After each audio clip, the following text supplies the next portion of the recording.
एक बार फिर से स्वागत है दोस्तों, आपका सुपर स्पीड सिनेमा चैनल पर। दोस्तों, आज जो मैं मूवी लेकर आया हूं, इसके बारे में अब क्या ही कहूं आपको। जब मैंने इसको देखना शुरू किया तब मुझे टिपिकल इंडियन मूवी ही लगी। लेकिन भाई साहब, मूवी के मिड से पहले जो ट्विस्ट आता है वो देख के मुझे मजा ही आ गया। इस फिल्म की कहानी में जया नाम की लड़की के साथ उसका पति बहुत मारपीट करता है, लेकिन इससे परेशान होकर जो उसने कांड किया वो देखकर आपको मजा आने वाला है। और हाँ, यकीन मानो, एंडिंग आपको सेटिस्फेक्शन जरूर देगी। तो वीडियो को अंत तक देखना। बाकी इस फिल्म को IMDb पर 7.7 की शानदार रेटिंग मिली है और आप इसको जियो हॉटस्टार पर देख सकते हो। तो चलिए बिना और वक्त गवाए एक्सप्लेनेशन शुरू करते हैं। कहानी की शुरुआत होती है एक छोटे से गांव से। जया नाम की एक नन्ही सी बच्ची जो कि अपने पापा की गोद में खेल रही होती है। पापा प्यार से उसे देखते हुए कहते हैं, जैसे नेहरू जी ने इंदिरा गांधी को पाला था वैसे ही मैं भी अपनी बिटिया को पालूंगा। सामने बैठे मामा जी मुस्कुराते हुए कहते हैं, फिर तो इस गांव को भी एक इंदिरा गांधी मिलने वाली है, लेकिन इसके बाल लंबे ही रखना, नहीं तो शादी में दिक्कत होगी। कुछ साल बाद जया थोड़ी सी बड़ी हो जाती है। जया अपने भाई वगैरह के साथ पेड़ पे चढ़ जाती है। तभी मामा जी आते हैं और उसे तुरंत नीचे उतार देते हैं। वो कहते हैं कि लड़कियां पेड़ पे नहीं चढ़ती, लोग क्या कहेंगे। खैर, एक दिन जया पिताजी से टेडी बियर मांगती है। पिताजी जया के भाई से एक खिलौना छीनकर उसे दे देते हैं और ये लो, मिल गया इसको टेडी बियर। असल में वो गुड़िया तो उसे कभी मिली ही नहीं, बस भाई का खिलौना पकड़ा दिया जाता है। अगले सीन में पापा जयंत को डांट रहे होते हैं क्योंकि उसने किताब फाड़ दी थी। जयंत कहता है, मेरी किताब ही फटी है क्या जो मुझे ही मार रहे हो? जया की किताब भी फटी है, उसे क्यों नहीं मारते? तभी पीछे से मां की आवाज आती है, तुम दोनों एक जैसे थोड़ी हो। जया अब 10th क्लास में बहुत ही शानदार नंबरों से पास हुई थी, उतनी अच्छी तरीके से कि उसके भाई को 2-4 जन्म और लगेंगे। अब जया 10th क्लास अच्छे नंबरों से पास होकर BSc एंथ्रोपोलॉजी लेना चाहती थी। उसके शानदार नंबर देखते हुए उसे अपने पसंद के कॉलेज में एडमिशन भी मिल रहा था। घर वालों में पहले तो खुशी होती है कि उनकी बेटी बहुत ही अच्छे नंबरों से पास हुई है। कमरे में खड़ी जया ये बातें सुन रही होती हैं और उसके चेहरे पर पहली बार सच्ची खुशी नजर आती है। लेकिन तभी मामा जी आ जाते हैं और ज्ञान की बौछार करते हुए मामा कहते हैं, घर में पैसे नहीं है, पहले बेटे की जिम्मेदारी है। लड़की को बाहर भेजना मतलब खर्चा बढ़ाना, ऊपर से शादी भी करनी है। सोच समझकर कदम उठाओ क्योंकि पैसे पेड़ पे नहीं लगते। मम्मी पापा धीरे धीरे उनकी बातों में आने लगते हैं। अब जया कमरे में इनकी बातें सुनकर गुस्सा होने लगती है। वो बाहर आकर बीच में बोल देती है कि मैं पढ़ना चाहती हूं और मैं उसी कॉलेज में जाना चाहती हूं। पापा कहते हैं, जब बड़े बात कर रहे हो तो बीच में बच्चे नहीं बोलते। एक ही पल में उसका सपना फिर टूट जाता है। मामा की दखलंदाजी के बाद एक नया फैसला लिया जाता है कि जया को सिर्फ उसी कॉलेज में भेजा जाएगा जो घर के पास है, ताकि वो टाइम पर घर भी आ जाए और पैसे भी कम खर्च हों। जया को यह बिल्कुल भी पसंद नहीं था। वो अपने सपने वाले कॉलेज में पढ़ना चाहती थी, लेकिन बेचारी को ताना मिलता है कि कम से कम पढ़ तो रही हो। यही सोचकर मजबूरी में वो पास वाले कॉलेज में एडमिशन ले लेती है। जया अब कॉलेज जाती है। क्लास में जया का ध्यान पढ़ाई में नहीं होता तो एक टीचर उसे डांट लगाते हुए कहता है कि घर वालों ने पढ़ने भेजा है तो पढ़ लो, नहीं तो फिर शादी के बाद चूल्हे चौखे में ही जिंदगी निकल जाएगी तुम्हारी। जया को टीचर की बात छू जाती है। वो कहते थे कि महिलाओं को पढ़ लिख कर नौकरी करनी चाहिए और अपना हक मांगना आना चाहिए। वो क्लास में लड़कियों को मोटिवेट करते थे। एकदम फेमिनिस्ट टाइप की सोच थी उनकी। धीरे धीरे उनकी बातें जया को बहुत अच्छी लगने लगती हैं। टीचर की सोच से जया उनकी तरफ अट्रैक्ट होने लगती है। टीचर को भी ये बात समझ आ जाती है। एक दिन वो जया को अकेले में पूछ लेते हैं, क्या तुम्हें मैं पसंद हूं? जया उनके विचारों से इतनी इंप्रेस थी कि वो इस रिश्ते को हाँ कर देती है। अब दोनों मिलने जुलने लगते हैं। लेकिन कुछ दिन बाद ही असली चेहरा सामने आने लगता है। जो टीचर वुमन एम्पावरमेंट की बात करके लड़कियों के सामने ज्ञान पिला करता था, आज वही साइको की तरह जया से पूछताछ करने लगता है और पाबंदी पे पाबंदी लगा रहा था। जैसे कि तुम्हारा फोन बिजी क्यों था, बिना पूछे व्हाट्सएप डीपी क्यों बदल दी, लड़कों से कम बात किया करो और ऐसे कपड़े मत पहनो। मतलब जो आदमी क्लास में औरतों की आजादी की बात करता था, असल जिंदगी में वो उल्टा बर्ताव करने लगा। और हद तो तब हो जाती है जब एक दिन वो गुस्से में आकर जया को जोरदार थप्पड़ मार देता है। थप्पड़ की वजह से उसकी नथ नीचे गिर जाती है और नाक से खून बहने लगता है। बेचारी जया गलत इंसान से उम्मीद लगा बैठी। चोट की वजह से यह बात घर वालों तक पहुंच जाती है और फिर घर में तो जैसे भूचाल आ गया था। मामा जी कहते हैं, इससे पहले कि यह बात पूरे गांव में फैले, इसकी जल्द से जल्द शादी कर दो। घर में किसी को इस बात से फर्क नहीं पड़ा कि टीचर ने उसे थप्पड़ क्यों मारा। उल्टा सब लोग जया पर ही गुस्सा कर रहे थे, जैसे सब गलती उसी की हो। अब एक रिश्ता आता है और लड़के का नाम है राजेश। वो मुर्गियां पालने का बिजनेस करता है और उसके पापा दुबई में रहते हैं। घर में सब राजेश और उसके कजिन अन्नी की चलती है। राजेश और जया को 2 मिनट अकेले बात करने का मौका दिया जाता है, लेकिन बेवकूफ राजेश एक दूसरे को जानने के बजाय सीधे मुर्गी पालन की बातें करने लगता है, क्योंकि शायद उसे और कुछ आता ही नहीं था। और ये लो, मुर्गी पालन की बातें करते हुए हो गया इनका रिश्ता पक्का। जया ने यह रिश्ता मंजूर किया था क्योंकि लड़के ने वादा किया कि शादी के बाद वो उसे पढ़ाएगा। अब जल्दी से शादी भी हो जाती है। विदाई के समय जया देखती है कि सब लोग रो रहे हैं, खासकर मामा जी। उसके मन में एक ही बात चल रही थी, अगर आपको इतना दुख था मेरे जाने का तो मेरी जिंदगी आप लोगों ने इस तरह क्यों बर्बाद कर दी। राजेश के घर पहुंचने पर जया नोटिस करती है कि घर की खिड़कियों के शीशे टूटे हुए हैं, कुर्सियां उखड़ी हुई और चीजें टूटी फूटी पड़ी हैं। उसे समझ नहीं आता कि ये घर ऐसा क्यों है। दोस्तों, अभी तो शुरुआत हुई है, असली फिल्म तो बाकी है। आगे आगे देखो होता है क्या। अगले दिन वो पहली बार किचन में जाती है चाय बनाने। देखती है सास एक खास रेसिपी बना रही हैं, जो आमतौर पर त्योहार में बनती है। सास कहती हैं, यहां हर दिन यही बनता है क्योंकि राजेश को यही खाना पसंद है। यानी उस घर में सब कुछ राजेश की पसंद के हिसाब से चलता है। जब जया कपड़े धोने जाती है तो देखती है कि वॉशिंग मशीन की भी आखिरी सांस चल रही है। उसे घर में एक पुरानी सिलाई मशीन दिखती है। वो यूट्यूब से देखकर उसे ठीक करने की कोशिश करती है, लेकिन सास तुरंत डांट देती हैं, उसे मत छूना, खराब हो जाएगी वो। एक दिन राजेश उसे साथ लेकर शहर जाता है। रास्ते में वो अपने एक क्लाइंट से मिलता है, एक बूढ़ा आदमी जो पहले से पोल्ट्री बिजनेस में था। वो कहता है, तू मेरा बिजनेस संभाल ले, मैं तुझे हिस्सा दूंगा। इस बेचारे का बिजनेस खराब हो गया क्योंकि राजेश ने मार्केट के दाम तोड़े और सबसे सस्ते में मुर्गी बेच रहा था। पर राजेश का बिजनेस अच्छा चल रहा था। राजेश घमंड में चूर था। वो बिना सोचे उस आदमी को ऐसे टाल देता है जैसे चाय में पड़ी मक्खी हो। जया धीरे धीरे यूट्यूब से बहुत कुछ सीखने लगी थी। सिलाई मशीन चलाना, नए नए पकवान बनाना, मुश्किल से मुश्किल काम भी वो बड़े आराम से सीख लेती थी। वो नई रेसिपी बनाती और सोचा करती, शायद आज राजेश खुश होगा। लेकिन राजेश को हर दिन वही एक जैसा खाना चाहिए था। नई डिश देखते ही वो गुस्साने लगता था। मुझे ये सब पसंद नहीं, खाना बनाना है तो मेरी पसंद का बनाओ। शादी से पहले उसने कहा था कि वो जया को पढ़ने देगा। जया जब पढ़ाई की बात करती है तो राजेश कोई जवाब ही नहीं देता, बल्कि टीवी का रिमोट जमीन पर पटक कर तोड़ देता है। गुस्सा टीवी से नहीं था, गुस्सा इस बात से था कि जया ने पढ़ाई की बात की। सास वही बैठी मुस्कुराती हुई कहती है, मेरे बेटे को सीरियल पसंद नहीं है, इसलिए थोड़ा गुस्सा आ गया, वैसे बहुत भोला है वो। एक दिन जया ने यूट्यूब से सीखकर एक नई डिश बड़े प्यार और मेहनत से बनाई। राजेश ने गुस्से में पूरी प्लेट उठाकर फेंक दी। जब सास ने बताया कि जया ने काफी मेहनत की है तो राजेश माफी मांगने लगा, लेकिन जया ने पहली बार गुस्से में कह दिया, खाना किसी ने भी बनाया हो, खाना फेंकना ठीक नहीं है। बस ये सुनते ही राजेश ने एक जोरदार थप्पड़ मार दिया और बोला, मैंने माफी मांग ली तो अपना मुंह बंद रखो और मुझसे बात करना है तो तमीज से करना सीखो। तुम्हारे माँ बाप ने यही सिखा कर भेजा है क्या तुम्हें? घर में सब थे लेकिन किसी ने कुछ नहीं कहा। एकदम सन्नाटा था। शाम को राजेश जया के पास आकर कहता है, अचानक गुस्से में हाथ उठ गया, मुझे माफ करना। उसके लहजे से लग रहा था जैसे वो माफी नहीं, एहसान कर रहा हो।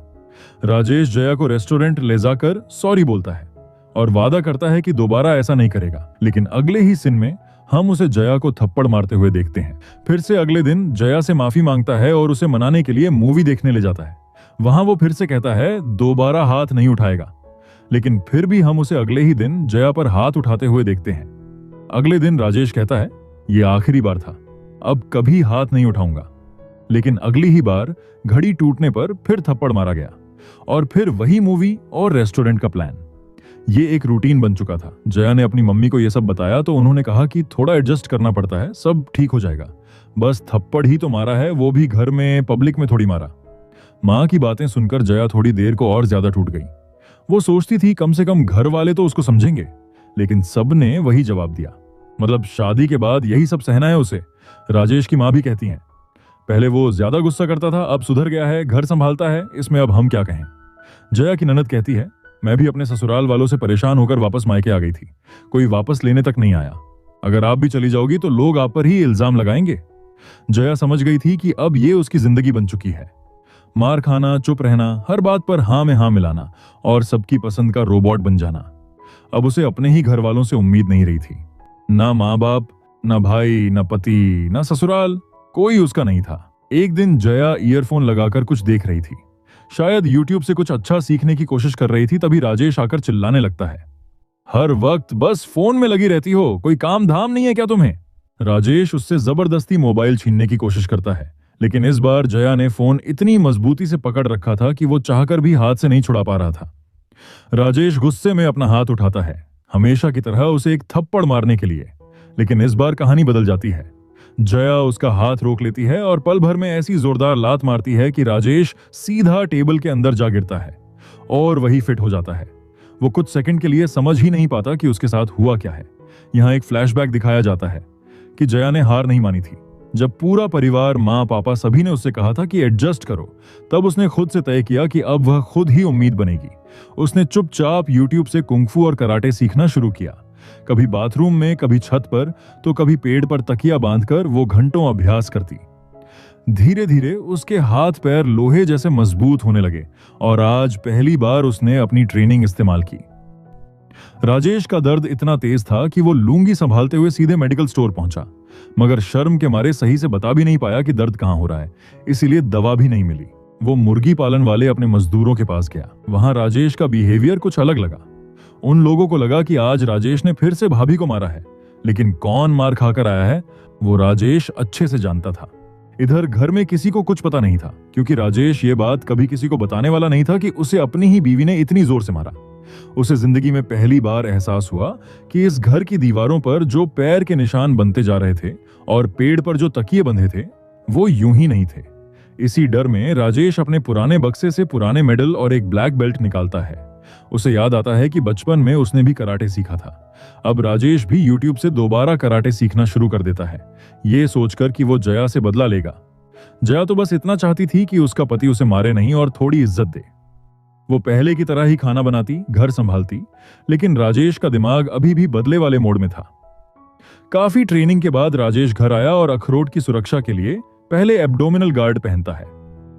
मौका देखकर राजेश छिपकर मोबाइल में रिकॉर्डिंग ऑन कर देता है, ताकि वो बाद में सबको दिखाकर जया की बेइज्जती कर सके। जया को कमरे से बाहर बुलाया गया।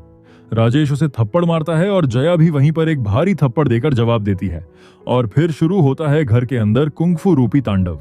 राजेश ने बदले के लिए कराटे सीखा था, लेकिन जया ने अपने बचाव के लिए, इसलिए वो राजेश पर भारी पड़ने लगती है। जया बार बार उसे गिराती है और लाते बरसाती है। दिल में जमा हुआ सारा दर्द एक एक कराटे किक में निकालती है। राजेश लगभग रेंगते हुए हालत में पहुंच जाता है, लेकिन तभी राजेश की मां और बहन बाहर से घर में कदम रखती है और वो देखती है कि उनका सुपुत्र जया की लात खाकर हवा में उड़ता हुआ टेबल पर जा गिरा। जब घर की हालत देखती है तो दंग रह जाती है। टेबल टूटा पड़ा है, टीवी फूटा पड़ा है, साथ ही बेटा जमीन पे टपका पड़ा है। दोस्तों, कुछ भी कहो यार, जया के हाथों राजेश को जूते पड़ते देख मेरे दिल को जो सुकून मिला है उसके लिए शब्द नहीं है मेरे पास। सच में यार, मैं तो कहता हूं हर नारी ऐसी ही हो। दोस्तों, जया के इस कारनामे के लिए एक लाइक तो बनता है। मुझे भी मोटिवेशन मिलेगा तो प्लीज कर देना। खैर, अब जया के अपने घर वालों को भी बुलाया जाता है। राजेश की मां सबके सामने शिकायत करते हुए कहती है, मैंने बेटे की शादी इसलिए नहीं करवाई थी कि वो मेरे बेटे को मारे।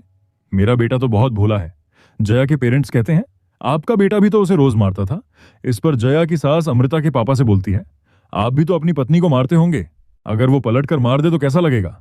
राजेश की मां और अन्नी फिर वही घिसा पिटा तर्क देते हैं। मर्दों को तो गुस्सा आ ही जाता है, तो क्या औरत भी वैसे ही बन जाए? अगर औरत मर्द जैसी हो जाए तो घर कैसे चलेगा? अन्नी जया से कहता है, तुम जोश में आ गई हो, थोड़ा एडजस्ट करना पड़ता है, वरना खामखा बदनामी हो जाएगी। जया तुरंत जवाब देते हुए कहती है, जब मुझे रोज थप्पड़ मारा जाता था तब घर की इज्जत नहीं गई क्या? बदनामी सिर्फ तब होती है जब औरत पलट कर मार दे। अन्नी हंसते हुए कहता है, राजेश ने एक बार गुस्से में मार दिया होगा, उसमें इतना हंगामा करने की क्या जरूरत थी? हर रिश्ते में इतना तो चलता ही है। जया कहती है, 6 महीने में उसने मुझे 21 थप्पड़ मारे, तो क्या मैं 10 साल में 420 थप्पड़ खाऊं और 40 साल में 1680 थप्पड़ खाकर मर जाऊं? क्या मैं बस मार खाने के लिए पैदा हुई हूं? मैं सहन करने वाली नहीं। अगर इसने दोबारा मारा तो मैं फोड़ फाड़ दूंगी इसको। यह सुनकर पूरे घर में एकदम सन्नाटा छा जाता है। अब किसी के पास बोलने को कुछ नहीं बचता। अन्नी राजेश को एक कोने में ले जाकर कहता है, अभी तू उससे माफी मांग ले ताकि बात यहीं रुक जाए, वरना सब हंसेंगे कि बीवी से मार खाकर आया है। राजेश नहीं मानता तो अन्नी राजेश को एक घिनौना प्लान बताता है। वो कहता है, अभी माफी मांग लो, फिर बाद में उसे प्रेग्नेंट कर देना। जैसे ही वो मां बनेगी 4-5 साल वही सब में उलझ जाएगी। फिर अगर वो जरा ठीक हुई तो एक और बच्चा करवा देना। उसका करियर, पढ़ाई, नौकरी सब हवा हो जाएगा। फिर तेरा राज ही चलेगा, तभी तू असली मर्द कहलाएगा। राजेश उसकी बातों से पूरी तरह इन्फ्लुएंस हो जाता है और उसी सोच के साथ जया से माफी मांगने आता है। जया भी माफी मांग लेती है, लेकिन उसे नहीं पता था कि इसके पीछे कितना गंदा प्लान है इन दोनों दरिंदों का। अब राजेश अन्नी के बताए रास्ते पे चलता है। वो जया को प्यार और इज्जत देता है ताकि गिले शिकवे भुलाकर इस खूबसूरत रिश्ते को खूबसूरत तरीके से आगे बढ़ाया जाए। जया को और क्या चाहिए था, वो भी तो शुरुआत से यही चाहती थी। राजेश काफी दिनों तक कोशिश करता है जया को इंप्रेस करने की। कभी उसके बनाए पकवान खाता है तो कभी उसके लिए गाना गाता है। राजेश की कोशिश देखकर जया का भी मन बदलने लगा था। अब वो अपने फोन से कराटे कुंगफू वाले ऐप को डिलीट कर देती है। एक दिन रात को दोनों के बीच वही रोमांटिक बॉन्ड बनने लगता है जो कि दो प्यार करने वालों के बीच बनता है। अंत में जया का मन थोड़ा पिघल ही जाता है और उस रात दोनों के बीच गुलू गुलू हो ही जाता है। कुछ दिनों के बाद राजेश उसे हॉस्पिटल लेकर जाता है ये चेक करवाने की क्या वो प्रेग्नेंट है। रास्ते में राजेश के पास अन्नी का एक वॉइस नोट आता है जिसमें वो कह रहा होता है कि भाई अपना प्लान काम तो कर गया है ना। जया उस वॉइस नोट को सुन लेती है और उसे शक हो जाता है कि कुछ तो गड़बड़ चल रहा है। काफी पूछने पर भी राजेश बता नहीं रहा होता कि क्या प्लान है। हॉस्पिटल की रिपोर्ट में जया का प्रेगनेंसी टेस्ट पॉजिटिव आता है। रात को जया राजेश को बाथरूम के गेट पर रोक लेती है और पूछने लगती है कि क्या मतलब है प्लेन का। राजेश अब तंग आकर गुस्से में कहता है, हाँ हम दोनों ने प्लान बनाया था कि तुझे प्रेग्नेंट करके तेरा पूरा ध्यान बच्चों और घर पर लगा देंगे ताकि तेरा पढ़ाई और आजादी का भूत उतर जाए, तभी तू असली बीवी बन पाएगी। राजेश उसी ईगो में कहता है, तुझे क्या लगा मैं डर गया? अब तू मेरे बच्चों की मां बनकर उन्हीं की देखभाल करती रहेगी, न पढ़ पाएगी न नौकरी करेगी। मैं तेरी पूरी जिंदगी खत्म कर चुका हूं। जया उसकी बातें सुनकर टूट सी जाती है। उसे यकीन नहीं होता कि कोई आदमी इतनी गंदी सोच भी रख सकता है। सिर्फ अपनी मर्दानगी को साबित करने के लिए राजेश ने जो किया वो बहुत ही ज्यादा घिनौनी हरकत थी। इस घिनौनी हरकत से जया को बहुत बड़ा धक्का लगा था। सदमे में वो वहीं बेसुध होकर फर्श पर गिर जाती है। कुछ देर बाद जया हॉस्पिटल के बेड पर है। डॉक्टर बताते हैं कि उसे मिसकैरेज हो चुका है, यानी बच्चा उसके गर्भ में ही मर चुका है। राजेश और उसकी मां सब उसे ही दोष देने लगते हैं। सासू मां कहती हैं कि तुमने मेरे बेटे को लात मारी थी, भगवान ने उसी की सजा दी है तुम्हें, औरतों को यह सब नहीं करना चाहिए। जया को सुनाने में उसके खुद के मम्मी पापा भी पीछे नहीं हटते। मां कहती है, हमने हमेशा तेरी हर बात मानी, तुझे पढ़ाया लिखाया, शादी भी तेरी पसंद से करवाई। राजेश में कमी क्या है, इतना ध्यान रखता है तेरा, मगर तू बस लड़ाई झगड़ा करती रहती है। राजेश की मां, सास और खुद उसके अपने मां पापा सब उसे ही दोषी ठहरा रहे थे। उनकी नजरों में वही हर चीज की जिम्मेदार थी। तभी जया कहती है, मैं अब राजेश के साथ नहीं रहना चाहती।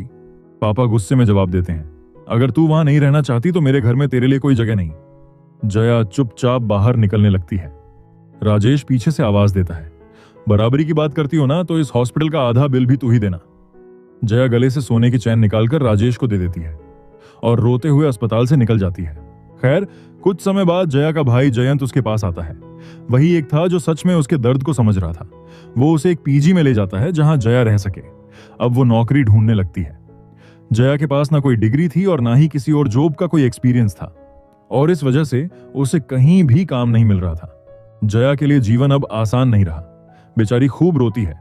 आखिरकार हालात से परेशान होकर वो बिल्डिंग की छत पर चली जाती है। बाउंड्री वॉल के ऊपर जाकर खड़ी होती है। उसकी आंखों के सामने सिर्फ अंधेरा था। वो सब खत्म कर देना चाहती थी, लेकिन तभी सीन कट होता है। हमें दिखाया जाता है कि राजेश का एक वीडियो इंटरनेट पर वायरल हो गया है। वही वीडियो जिसमें जया ने उसे पीटा था। असल में जब राजेश ने रिकॉर्डिंग के लिए मोबाइल रखा था, उसी जगह जया ने उसे पटका था। मोबाइल खराब होने पर राजेश उसे दुकान पर ठीक करवाने ले गया और दुकानदार ने डेटा निकालकर वीडियो सोशल मीडिया पर डाल दिया। अब हर जगह वही वीडियो फैल चुका है। लोग उस पर मीम्स बना रहे हैं, हंस रहे हैं। सोशल मीडिया पर बहस छिड़ गई है, क्या पत्नी का पति पर हाथ उठाना ठीक है? सैकड़ों लोग राजेश पर मीम्स डाल रहे हैं। राजेश शर्म के मारे घर से ही बाहर नहीं निकल रहा, काम पर भी जाना बंद कर दिया है। उधर मुर्गी पालन वाले बूढ़े आदमी ने उसे पछाड़ दिया है। अब वो राजेश से भी सस्ते दाम में मुर्गियां बेच रहा है। उसका बिजनेस तेजी से चलने लगा है और राजेश का बिजनेस डाउन हो रहा है। अन्नी राजेश को तलाक देने की सलाह देता है। वो कहता है, तभी उसकी अकल ठिकाने आएगी, देखना कैसे भागती हुई आएगी और गिड़गिड़ाएगी, तभी तेरी इज्जत बचेगी। राजेश को लगता है जया को तलाक देने से सब कंट्रोल में आ जाएगा। राजेश अब प्लान बनाता है कि अगले दिन अपने वर्कर्स के साथ मिलकर बूढ़े आदमी को मारकर सबक सिखाएगा ताकि उसका बिजनेस फिर से बंद हो जाए। कुछ दिन बाद तलाक की तारीख आ चुकी है। कोर्ट में जज कहती हैं, तुम दोनों पहले आपस में बात करो, इसके बाद ही फैसला करो कि साथ रहना है या अलग रहना है। जया बात करने के लिए मान जाती है। राजेश को लगा कि शायद अभी थोड़ी बहस के बाद सब नॉर्मल हो जाएगा और तलाक नहीं होगा। लेकिन दोस्तों, कहानी में असली ट्विस्ट तो अब आएगा। जया तलाक के पेपर हाथ में लेकर पूछती है, आजकल तुम्हारा मुर्गी वाला बिजनेस कैसा चल रहा है और कितने में बेच रहे हो मुर्गिया को? राजेश धीरे से जवाब देता है, 125 रुपए में। जया पेपर पर साइन करती हुई मुस्कुराकर कहती है, लेकिन मैं तो 115 रुपए में बेच रही हूं। और पेपर राजेश के हाथ में देकर फुल एटीट्यूड दिखाते हुए उठकर वहां से बाहर चली जाती है। राजेश बस देखता रह गया कि आखिर यह हुआ क्या। यहां हमें एक फ्लैशबैक दिखाया जाता है। जब बूढ़ा आदमी राजेश को बिजनेस बेचने की बात कर रहा था, तब यह सारी बात जया ने सुन ली थी। अब उस दिन जब वो छत से कूदने वाली थी, उसे एक आइडिया आया। जया की पढ़ाई पूरी नहीं थी, ना डिग्री थी और ना ही कोई जॉब एक्सपीरियंस।